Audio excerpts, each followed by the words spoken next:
সংসার সংসার বলতে যে আমরা মেয়েরা আমাদের সারাটা জীবন এই সংসারের পিছনে কাটিয়ে দিই। এটা এমন একটা মায়া, এটা ছেড়ে যাওয়া অনেক কষ্ট।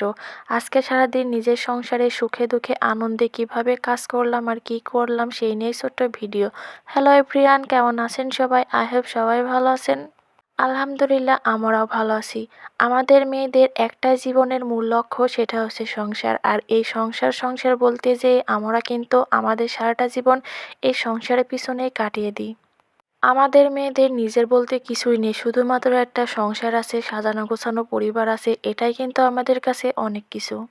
সংসারে সারাদিন যত কষ্টই করি না কেন আর যত কষ্টের কাজই হোক না কেন, সব কিছুর পরে যখন নিজের সংসারের দিকে তাকাই, সংসারের মানুষগুলো হাসিমাখা মুখ দেখি, তখন সব কিছু যেন এক নিমিষেই পানি হয়ে যায়। আজকের ভিডিওটা একদম সকাল থেকে শুরু করেছি। আজকে একটু বাড়িতে কাজ আছে, সেজন্য সকাল সকাল রান্নাটাও করে নেব। আজকে রান্না করব বেগুন ভাজি, বেগুন দিয়ে মাছ দিয়ে ঝোল করব, সঙ্গে একটা ভাজিও থাকবে। রান্নাটা একদম ঝটপট বসিয়ে দিয়েছি। প্রথমে তো বেগুন আর মাছ সুন্দর করে লবণ হলুদ আর মরিচের গুঁড়া দিয়ে একসঙ্গে মেখে নিয়েছি। এই মাখানোটা দেখে অনেকেই বলতে পারেন একসঙ্গে মাখাচ্ছেন। আরে ভাই, একসঙ্গে খাবো যখন একসঙ্গে মাখালে সমস্যাটা কি?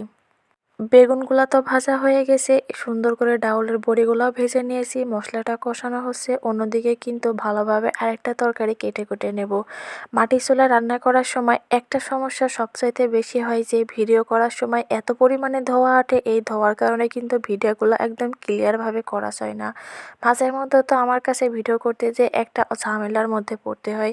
তারপরেও কেন জানি সব কিছুর পরে একটু আলহামদুলিল্লাহ বলি, যখন একটু ভালো ভিউ আসে, ভালো একটা এঙ্গেজমেন্ট আসে এটা থেকে। ঝটপট রান্না তো করে নিলাম, এবার চলে এসেছি মাঠে। আজকে যেহেতু আলু রসুনের সমস্ত কিছুতে পানি দেওয়া হবে, সেজন্য আমি, আমার হাজবেন্ড, আমার শ্বশুর আব্বা সবাই মিলে কাজ করছি। আমার শ্বশুর আব্বা যেহেতু বৃদ্ধ হয়ে যাচ্ছে, সেজন্য সে একা পারবে না, সবাই মিলে তাকে হেল্প করছি।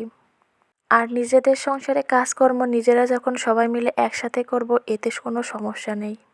আর আমাদের জমিগুলো সব বাড়ির পাশে, সেই জন্য আর দূরে কোথাও যাওয়া লাগে না। এখান থেকে সমস্ত কাজগুলো সবাই মিলে একসাথে করা যায়।